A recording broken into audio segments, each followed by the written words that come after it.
Good afternoon. I'd like to start by introducing our panel this afternoon. We have a diverse set of opinions joining us today on the platform. Fleur Davies, Minister-Counsellor for Governance and Human Development. Oh, another chair. From the Australian Embassy in Indonesia is here with us. We also have Marnat, Country Director for Yara International. Andrew Hall, the Group Leader for CSIRO Australia, and Reynaldo Cabanao, Chairman of the Asian Farmer Association. Our brief this afternoon is to talk about community. I heard a lot this morning about smallholders being the center of the picture, and that getting farming right is the foundation of what we're doing together as we attempt to build successful agribusinesses. I think beyond those smallholders, we're also talking about communities that are reliant on agriculture for their livelihoods. We heard that farming needs to be an attractive business. It needs to be a growth opportunity for the family. And there's a big question as to how we manage to make that happen while also paying attention to increasing demand for food, the need for food security around the world, and the environmental challenges that we're facing today. So I don't think we're going to solve all those problems, but we are going to bring a diverse set of viewpoints, a diverse set of experiences, and a number of experiments and lessons from the field where we are trying to tackle those problems. So welcome to the panel, and let's get started. Was it? Okay. So if you can't hear me, wave. We're going to start with Fleur. The Australian government has recently adopted a strategy to bring public-private partnerships, specifically partnership with the private sector in agriculture, into your rural development approach. And I was hoping you could tell us a little bit about why that pivot and what you're learning so far.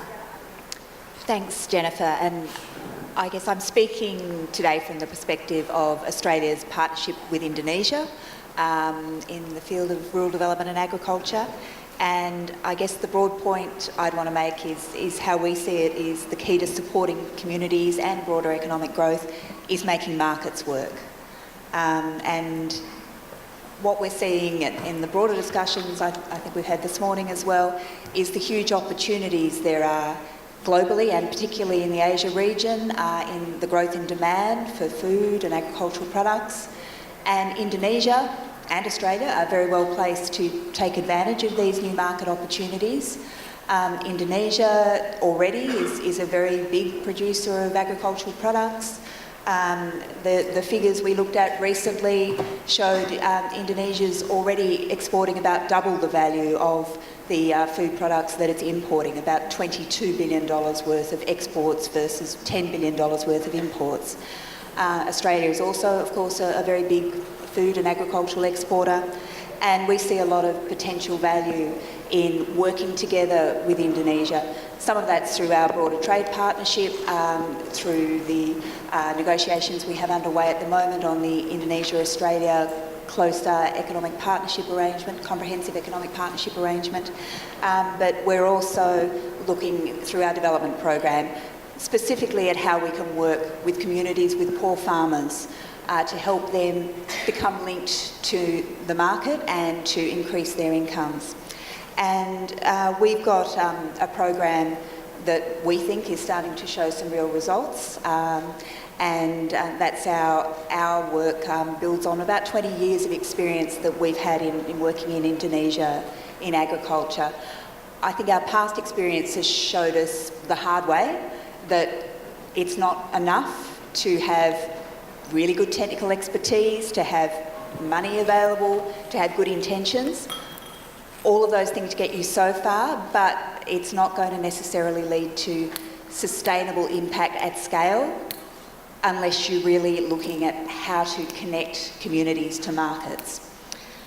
And so this is what we're trying to do through our PRISMA program, which is following an M4P, Making Markets Work for the Poor approach, and looking at trying to make connections between communities, between farmers, the private sector and government, and look at how we can address some of the issues, some of the market failures that are preventing the private sector really reaching that market of poor farmers at the bottom of the pyramid. To quickly give an example of that, in Indonesia, we're working in East Nusa Tenggara province in the field of supply of maize seed, improved good quality maize seed. And that's leading us to work with maize seed producers who are able to increase their production, increase their distribution networks, and make sure that poor farmers in that province have available good quality seed that's enabling to really reach the sort of potential yields that they can get from the right seed in the right place. And we've managed to reach, as of last year, about 12,000 farmers with that approach. By July this year, we're looking at 20,000 farmers, and that's the kind of successful model that we're looking at. That's giving increased yields of around 150 to 200% and increased incomes of over $200 per hectare for the farmers involved. Of course, what this is also leading to is seed companies providing those farmers with the seeds who are making increased profits, who are seeing increased demand for their product, and who are motivated to really try and continue to expand that market and continue to serve the poorer farmers. So our overall goal through this program is to reach about 300,000 farmers by the end of 2018 across 5 provinces of Indonesia. We think we're on track 2 years into the program, and really keen to share the experience of this model further. Pleased that we have some of our partners here today, Mercy Corps, CSIRO, and a number of others who are attending here today are already partnering with us through this Prisma approach, and look forward to discussing it further. Thank you. Thanks. We also heard a lot today about partnering with farmers, working closely with them to understand their specific challenges. Eric, I think Yara has developed its own approach to how you engage with farmers within your business model. Do you want to talk a little bit about how that's working? Good afternoon, ladies and gentlemen. Thanks, Jennifer. Yes, you know, fertilizer industry is a very commoditized one. Compared to other inputs like seeds or agrochemicals, the level of innovation is very low, and amount spent of research and development is negligible. And this is based on the general belief that fertilization is easy, nitrogen is nitrogen, phosphorus is phosphorus. But the fact is that fertilization practices broadly are inefficient. We don't really care if the nutrient put into the soils are used by the crops. In Yara, we try to develop an approach where we don't only sell products, but we put resources on the ground, where we have a knowledge transfer among all the distribution chain up to the end user, to maximize the use of the nutrients and to have the best possible cost-benefit revenue. You know, crop nutrition can have a huge impact on farmer communities' revenue by increasing crop yields, but also crop quality, and also on environment. On the good side, if you produce more by unit of land, you can reduce deforestation. On the bad side, if you don't use fertilizers the proper way, you will have pollution. This process, also in Asia, we are a relatively small player.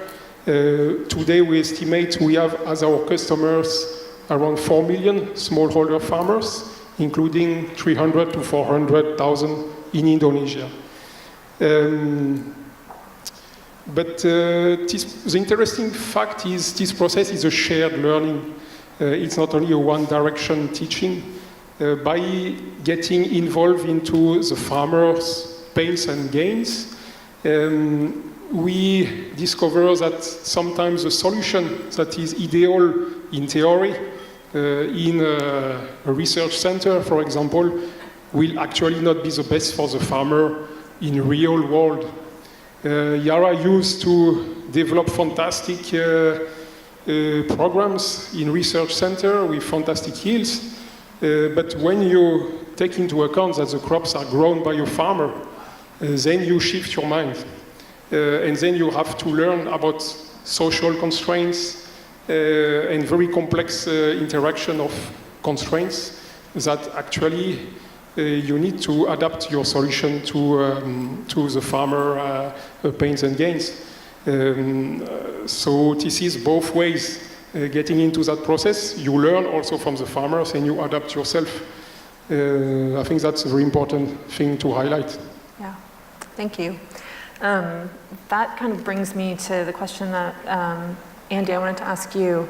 You're currently taking a deep look at innovation and how innovation is taking off or not taking off. And I wonder what your learning is showing you. Is this one working? Well, let me just begin by talking a little bit about where these ideas are coming from that I'm going to talk to. We're not implementing projects in the field here in Indonesia or elsewhere, but we've been doing research on trying to understand inclusive agribusiness innovation and what that means. And some of the thinking behind that is that if we believe that the private sector and the market is going to help smallholders come out of poverty, we really need to understand what sorts of things they're doing to be inclusive. So that the search for inclusive innovation is about understanding how the shift towards inclusiveness and sustainability can disrupt the market, the agricultural market in the region, and become a mainstream thing. So if we're thinking about that, we need to think about where are these disruptive innovations going to come from? Now, innovation is one of those words that we've heard all morning, and I always say to people, innovation is neither technology nor research, but often involves that. So if you think about, we looked at a company in Vietnam that was selling foliar fertilizers, so you can see the technology in there. But actually the real innovation was the way that they'd been able to incorporate that into a business model which was providing value for the company as well as providing value for farmers. And it was doing that by organizing farmers and providing technical advisory services. So the innovation was this whole collection of things which included technology, but it included new business practices and services. Now, when we've looked across the region at where innovation is happening in that sense, certainly we're seeing it in the large corporates, and we've heard quite a lot about that this morning. But what we also heard from the corporates this morning is that they're struggling to move from pilots to scale. How do we find a scalable model that fits their business model as it is at the moment? So there's obviously some attraction of working with the corporates. They're large scale, they have reach, they have resources. But what we saw when we looked at the sector more generally was that the interesting sources of innovation were actually coming from the SMEs. So that was an example that I just provided about foliar fertilizers was one.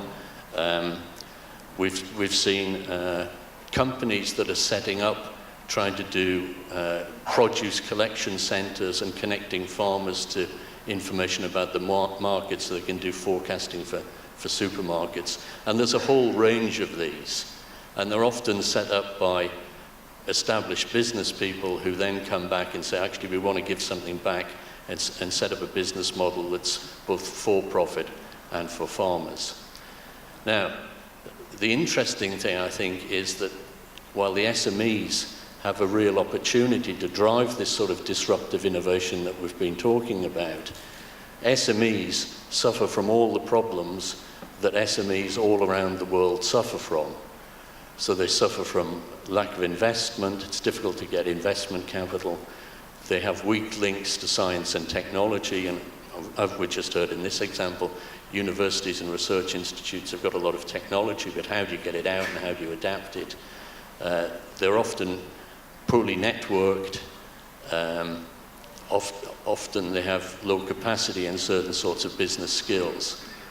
So really the question of how do you use innovation to disrupt markets, include communities in the market, is really a question about what sort of support mechanisms do you need to put in place to support the SME sector. And the answer is there's no one answer, and that's why it makes it so difficult to work with the SMEs. They have a large diversity of approaches and a large diversity of challenges that they face, and these are often quite a micro scale. So how do you start to put in place support mechanisms to address the multitude of needs of the SMEs, who are themselves a very kind of atomized production sector, a little bit like farmers? So I'll stop there. Very much like farmers, I'd say. Reynaldo, that brings me to you, to perhaps tell us whether or not, from a farmer's perspective, we're getting it right. Are we asking the right questions? Are we focused on the right problems? I just have a small introduction. Good afternoon.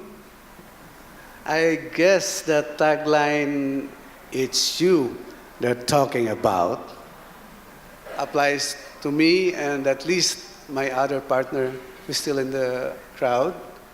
We represent the person has been repeatedly talked about in this conference.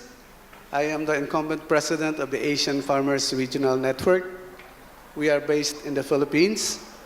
We cover the 16 regions through our network, and we have exerted a lot of effort. And hearing all the panels since this morning and probably until tomorrow, I'll probably get indigestion. There's too much plans, too much terms, and high-polluting words. But to us, the farmers who are there in the community, we believe we need to understand more. In fact, I would like to get a reality check. I understand we are all here stakeholders in this long and winding food, what do you call that? A food chain. We're all stakeholders. But reality check first. With the indulgence of our participants, I'd like to have a raise of hands. How many hands-on farmers do we really have in this room? Please raise your hand. 1, 2, 3, 4. At least we have 4. 5. And 5. 6. At the RBF Vietnam, I was the only one in the crowd. Luckily, because somebody was talking about an issue that involves the farmers. So this group is for community. Probably I would like to assume this is the rural community, right? Yes. So when you talk about the rural community, you're talking about the farmers again, right? So I would like to listen later again for the others, but I would like to just express our gratefulness for the privilege of being in this panel.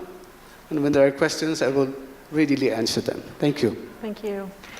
We had a question from the audience. How do we know we're getting it right? What metrics should we be using? What metrics should we be using to judge whether the farm community is actually improving, is benefiting from improvements in agriculture, from improvements in the food system?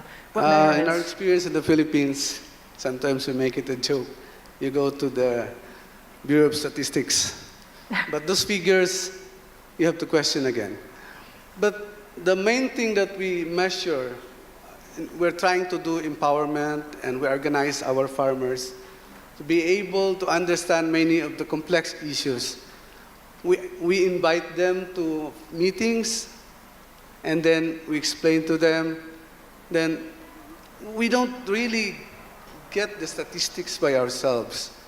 We look at each family, how they are trying to survive. You were talking about labor, farm labor.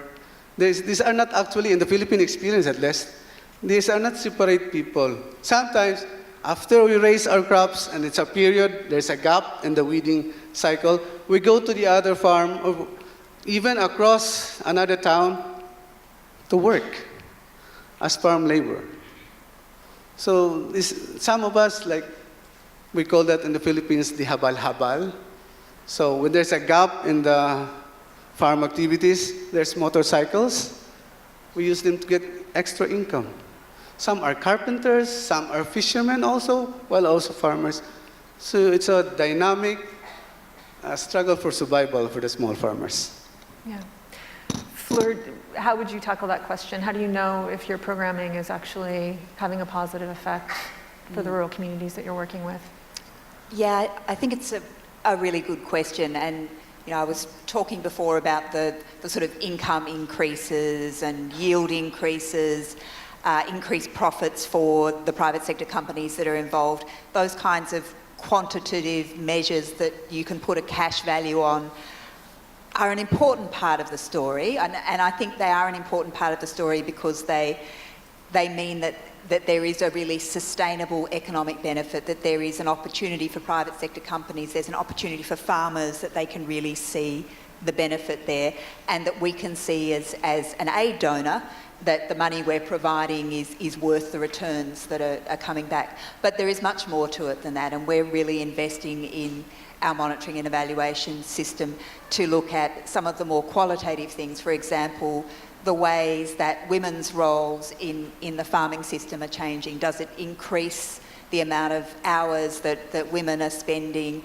Does it change the power dynamics in the household because of the different ways that crops are being grown or processed?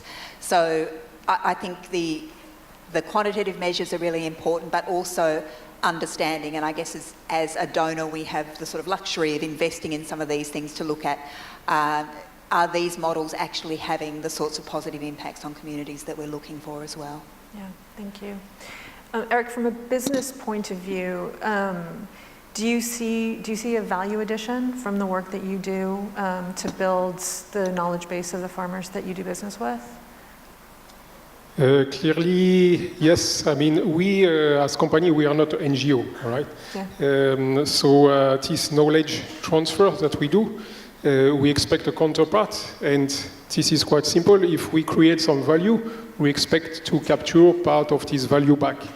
What we see by experience is that if you really can reach and develop the trust with the farming communities, you will get loyalty to your brand and you will get value to your brand. And this is really what companies can expect back from this process. Thank you. I'm going to pivot a little bit to another subject that's come up while we were talking together, and that's the regulatory environment. One of the most important roles played by the public sector is to ensure that there's a sufficient enabling environment both for the business community, but also to ensure that rural development results from this increased business activity. I know in terms of promoting innovation, Andy, you found that the policy environment is one of the most critical elements that needs attention. I think that's right. I think that the policy and environment is critical for ensuring that innovation takes place. That's not purely a regulatory role. You can see how regulation can be used to encourage inclusiveness. So in the Philippines, there's a move towards inclusive accreditation, I believe. I don't know where that process has got to. But I think the other thing that people often sort of confuse here is, particularly when we're talking about public-private sector partnerships around innovation, the view is that the private sector can do all of this. I think the real irony of this is that the public sector needs to have an even more proactive role in driving innovation when they're using the market as their delivery mechanism. So that might be about investing in frontier areas of science and technology. We heard an example of biotech this morning, where that was clearly an important public investment in research, but also proactive investment in things like education, how universities in many regions are producing agricultural graduates who have no appreciation of the business environment, and of course infrastructure. So there's a whole cluster of things that really the public sector needs to take responsibility for. And I think the other thing that we've seen very clearly, a lot of the inclusive business models that we've seen have been dependent on often an NGO or a donor-funded project convening people and bringing them together. Now they're doing that because A, the market won't pay for it, and B, the government is currently not paying for it.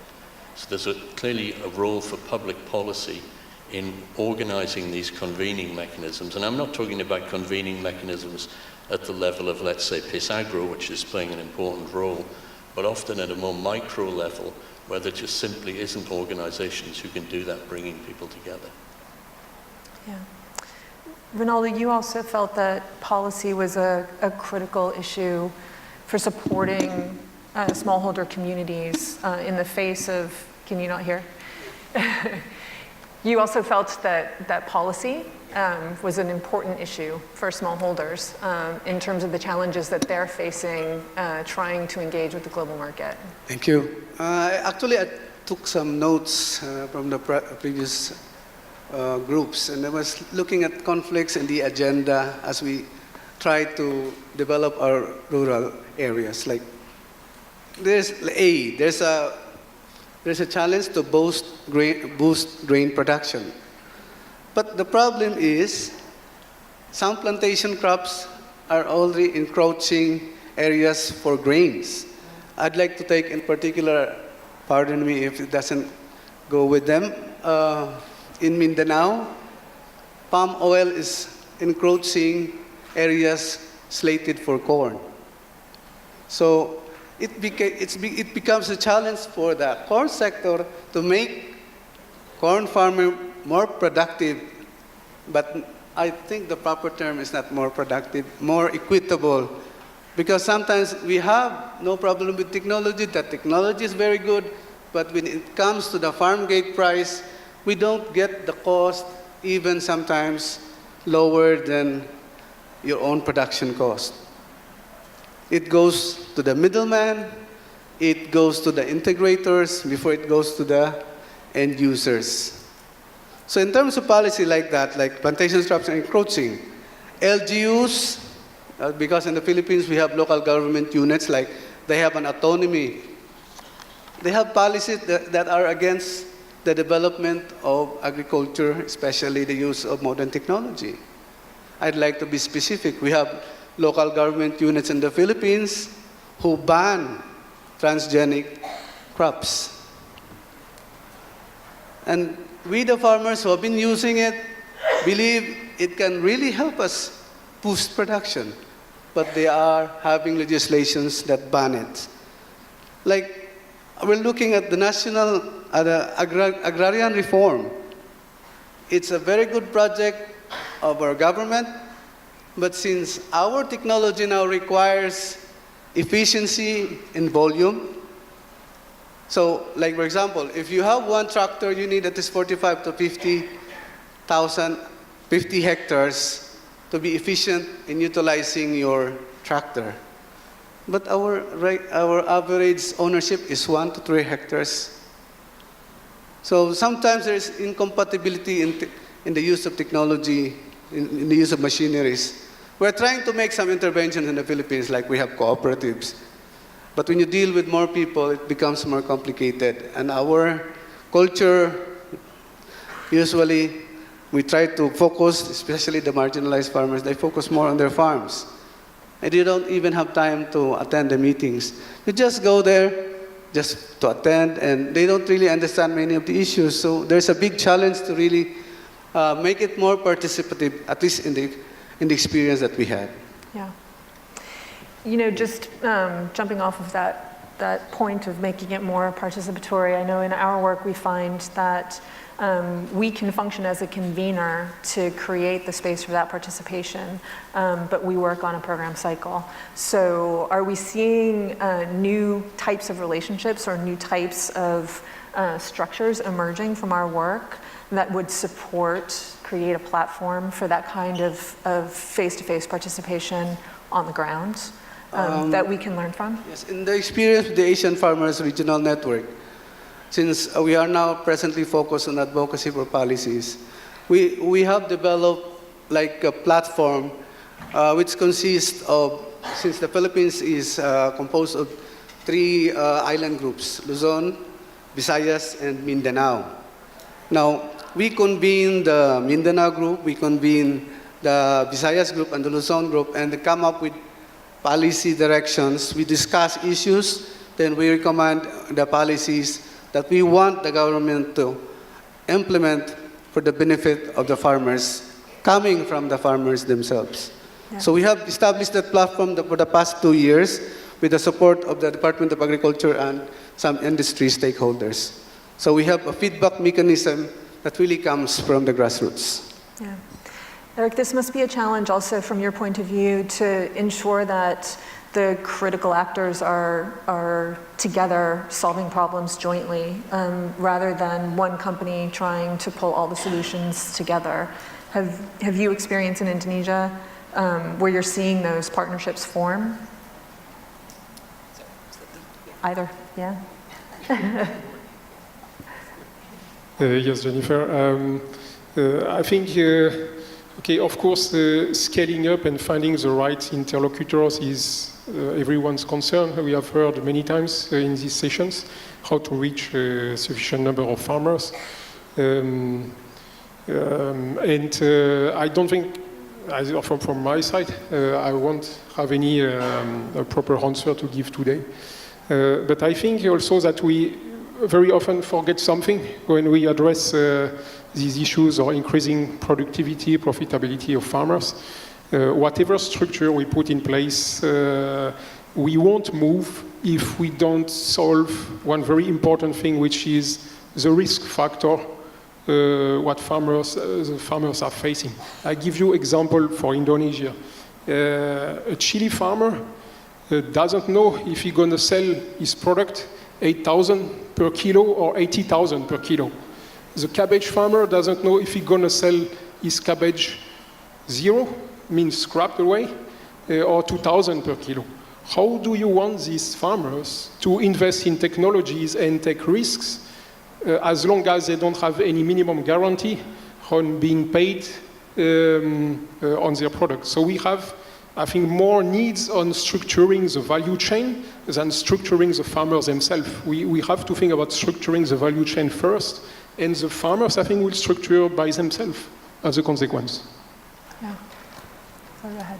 Yeah.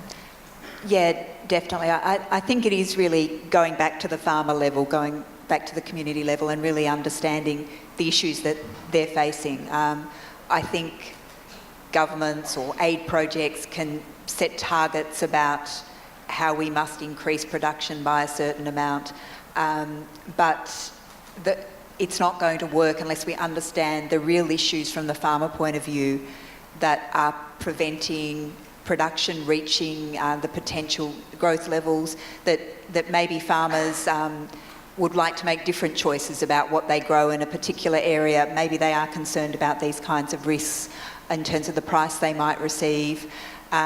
Issues around access to finance, I think, are really critical, and really looking at all of these issues that may be affecting the farmer's willingness to invest in their own small business, in effect, the willingness to take risks on a new technology when the risk is being borne by their own small business and they can't afford perhaps to make the loss that will result if that new technology doesn't pay off for them, if the extra cost doesn't lead to the result that they're looking for. So I think it's really important to understand at that level, and as we're getting private sector involved in this and the sort of distributor level, making sure that they can see things from the farmer's point of view, and we can build these connections from the farmers, the distributors, the companies that are involved. So there's a greater understanding at each level of the different risks, the different decision-making factors that are really entailed, but particularly at the farmer level. Thanks. We have a specific question from the audience. Oh, I'm sorry. Do we have 5 or is the time up? We have 5, okay. So we had a question from the audience, specifically about mechanisms that could generate economies of scale within smallholder production systems. The question mentioned cooperatives specifically. I have been a member of the cooperative promotion community for a long time, so speaking from that experience, I'm going to point out that co-ops are not always the solution, that they can sometimes be the problem. But I think, in fact, they have helped us understand what's needed to support businesses, to support government, to support finance providers to access many farmers at one time. But how do we ensure that new tools that we're generating to serve that purpose, we're using mobile platforms, we're using technology to solve some of those problems, how do we ensure that those new solutions don't end up in the same place that cooperatives have ended up, with a track record of success and failure that we have a difficult time measuring? How do we ensure that innovation is actually supported in a way that we can get the kind of results long-term that we need? Any thoughts? Yeah, please. That's an interesting question, and I want to emphasize what Reynaldo was saying about middlemen. Very often farmers complain about middlemen taking the profit in the chain. The thing is that when we have 1 hectare farmers, we will need middlemen to sell the inputs, to buy the crops. But if we manage to get these middlemen, these distributors or buyers, involved into the process of creating value, that will help us to scale up somehow. I give you an example. Retail shops. I think it's the same in Philippines, Indonesia, and many countries. You have thousands and thousands of these retail shops selling seeds, fertilizer, pesticides, very small shops from village, and they are the ones speaking to the farmers. We as companies or NGOs or whatever organization, we will never be able to speak to all these farmers, to put enough resources. If somehow we could engage more these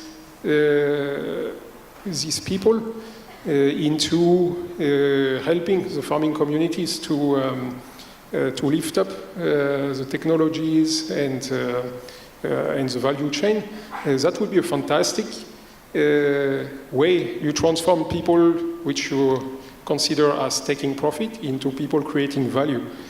How we do that, I have to say I don't have the answer today, but it's just a thinking.